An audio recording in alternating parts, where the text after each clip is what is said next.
pasti wudu kita akan batal. Dan batalnya itu dengan sebab 4 perkara ini. Yang pertama, kullu ma kharaja minas sabilaini, segala sesuatu yang keluar dari 2 lubang. 2 lubang yang dimaksud di sini adalah lubang kemaluan kita yang depan dan lubang dubur kita yang di belakang. Walaupun ada beberapa lubang di dalam tubuh kita, tapi yang dimaksud sabilaini ini, 2 lubang ini adalah lubang yang di bawah kemaluan kita dan yang belakang pantat kita. Nah, tapi kalau keluar dari lubang hidung itu enggak. Apa yang keluar dari lubang hidung? Iya, paham sendiri. Ada yang keluar dari lubang kuping, ya kan? Apa yang keluar dari lubang kuping? Paham sendiri. Ya. Ada yang keluar dari lubang mulut. Apa yang keluar dari lubang mulut? Maka dari lubang hidung, kuping, dan mulut itu tidak membatalkan wudu. Nah, tapi kalau sabilaini, 2 lubang yang di bawah ini pengecualian. Nah, 2 lubang yang di bawah ini bisa menyebabkan wudu kita. Perkara wudu kita yang 4 itu, maka wudu kita akan menjadi batal. Di antara 4 perkara yang membatalkan itu salah satunya keluarnya sesuatu dari lubang 2. Tapi ilah di pengecualian lagi, ya kan? Yang keluarnya, ini kan ada 2 yang kita bahas, kemaluan kita dan dubur kita. Dan kemaluan itu yang keluarnya dikecualikan lagi, ilah. Kalau yang keluarnya itu berupa mani, ya mani, maka wudu kita tidak batal. Memang sama-sama keluarnya dari lubang kemaluan kita, tapi ada 2, ada mani, ada air kencing. Nah, mani juga ada mani, ada madi, ada madi. Nah, tuh. Jadi ribet. Bukan ribet ya, bermacam-macam. Kalau kita kurang teliti, nah ini berdampak. Baina yang mana nih? Yang mana? Maka itu gunanya ngaji. Nah, kalau keluar dari lubang kemaluan kita umpama kencing, jelas mutlak kita dalam keadaan suci, dalam keadaan berwudu, jelas mutlak batal wudu kita. Kita udah wudu nih, tahu-tahu kita kencing, pengen kencing, kita kencing, maka batal wudu kita. Walaupun kita tidak memegang kemaluan kita, batal.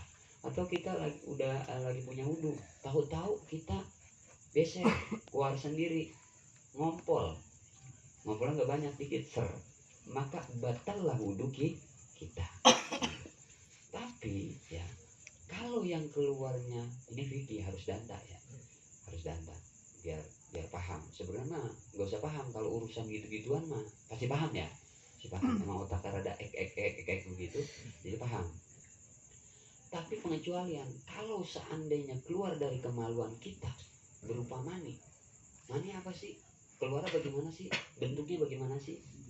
Keluar mani itu, sperma itu, ya kan?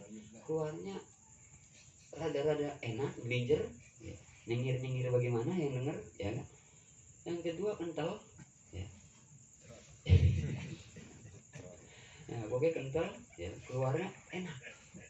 Apabila kita dalam keadaan suci, punya wudu, terus tahu-tahu kita lagi ngelamun aja, ngelamunin rambut pirang, ya kan? Ya ilah, goyangannya itu ya walaupun di YouTube dangdut koplo ya, tahu-tahu kencang banget, tahu-tahu aja enak aja keluar dari kemaluan kita, ser, aduh, langsung dengkul kayak ada yang kopong dikit, maka wudu kita nggak batal. Kalau kita punya wudu kita nggak batal. Tapi ilah, tidak boleh kita memegang Al-Qur'an, tidak boleh kita sholat, tidak boleh kita masuk ke dalam masjid. Kenapa? Kita punya hadas besar. Wudu kita nggak batal, tapi kita punya hadas besar. Tuh, besar sama kecil menangan mana? Menangan besar. Bagaimana caranya, ya kan, supaya kita boleh megang Al-Quran, supaya kita boleh masuk masjid, supaya kita boleh sholat, ya kan?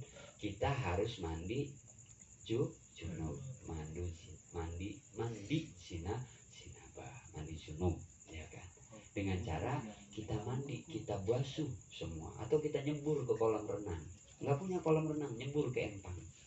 Nggak punya empang, ya kan? Kita nyebur ke kalenan. Sekarang kalenan mana yang kita ceburin? Orang kalenan cuma sedengkal, ya, boro-boro nyebur, yang ada ledes, kaki kita kena beling, ya kan? Kita mandi, dan kita guyur, buat. Nah, ketika berwudu, kita jangan sampai memegang kemaluan kita. Lalu kita mandi, kita punya hadas besar nih, kita mandi, jebro, yang penting basah semua, kita jangan megang kemaluan kita. Maka wudu kita masih sah.